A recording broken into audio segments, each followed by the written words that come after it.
Bismillahirrahmanirrahim. Assalamualaikum warahmatullahi wabarakatuh. Perkenalkan, nama saya Anto dari Prodi Pendidikan Agama Islam. Baik, kali ini saya akan menjelaskan tentang Pancasila sebagai dasar ilmu pengetahuan. Pancasila sebagai paradigma ilmu. Pentingnya Pancasila sebagai dasar nilai pengembangan ilmu bagi mahasiswa adalah untuk memperlihatkan peran Pancasila sebagai rambu-rambu normatif bagi perkembangan ilmu pengetahuan di Indonesia. Ilmu pengetahuan teknologi diperlukan dalam pengamalan Pancasila, yakni sila ketiga tentang menjaga persatuan Indonesia. Istilah ilmu pengetahuan terdiri dari dua gabungan kata, tapi berbeda makna, ilmu dan pengetahuan. Segala sesuatu yang kita ketahui merupakan definisi tentang pengetahuan, sedangkan ilmu adalah pengetahuan tentang suatu bidang yang disusun secara sistematis menurut metode-metode yang telah ditentukan. Konsep Pancasila sebagai dasar nilai perkembangan ilmu pernah dikemukakan oleh Profesor Notonegoro, anggota Senat Universitas Gadjah Mada atau UGM, sebagaimana dikutip oleh Profesor Kosnadi Harjo Soemantri yang menyatakan bahwa Pancasila merupakan pegangan dan pedoman dalam usaha ilmu pengetahuan untuk dipergunakan sebagai asas dan pendirian hidup sebagai suatu pangkal sudut pandangan dari subjek ilmu dan juga menjadi objek ilmu pengetahuan atau hal yang diselidiki.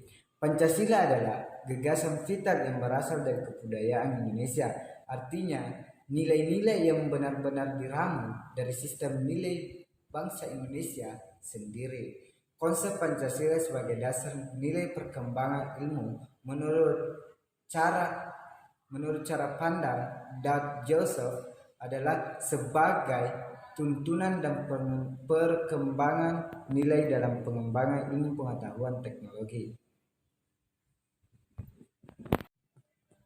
Pancasila sebagai dasar nilai perkembangan ilmu artinya kelima sila Pancasila merupakan pandangan dan pedoman dalam pengembangan ilmu pengetahuan teknologi.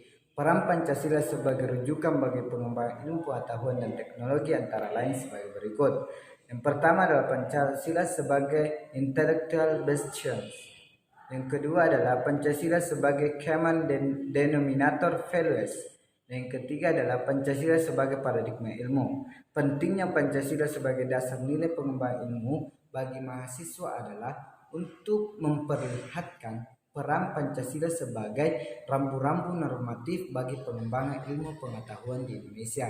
Oleh karena itu, kemajuan dari perkembangan ilmu pengetahuan teknologi sangat diperlukan dalam upaya mempertahankan segala kekayaan yang kita miliki oleh bangsa Indonesia serta menjaga segala tantangan zaman.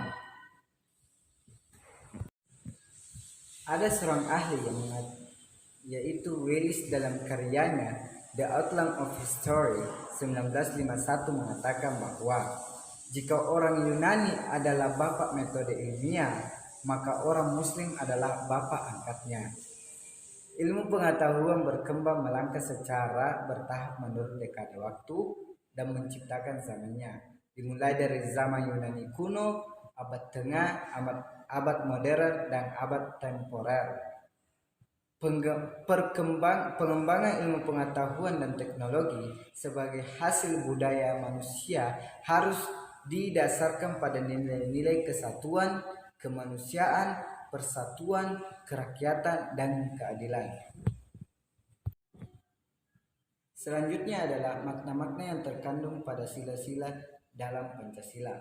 Yang pertama adalah ketuhanan yang Maha Esa.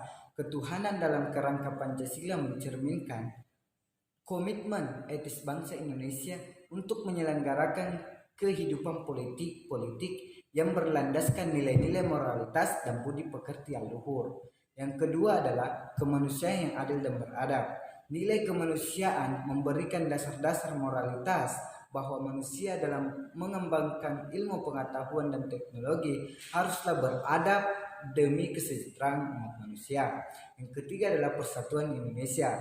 Nilai persatuan Indonesia memberikan kesadaran kepada bangsa Indonesia akan rasa nasionalisme bangsa Indonesia tersebut. Yang keempat adalah kerakyatan yang dipimpin oleh hikmat kebijaksanaan dalam permusyawaratan perwakilan. Nilai kerakyatan juga mensyaratkan adanya wawasan ilmu pengetahuan dan teknologi yang mendalam dalam mengatasi ruang dan waktu tentang materi yang telah dimusyawarahkan. Dan yang kelima adalah keadilan sosial bagi seluruh rakyat Indonesia. Maknanya, pengembangan ilmu pengetahuan yang berkeadilan harus dapat teraktualisasi dengan pengelolaan kekayaan dan sebagai milik bersama bangsa Indonesia untuk sebesar-besarnya kemakmuran rakyat dan mencegah penguasaan oleh modal perorangan maupun perkelompok. Mungkin itulah materi yang sempat saya sampaikan. Saya akhiri dengan ucapan wassalamualaikum warahmatullahi wabarakatuh.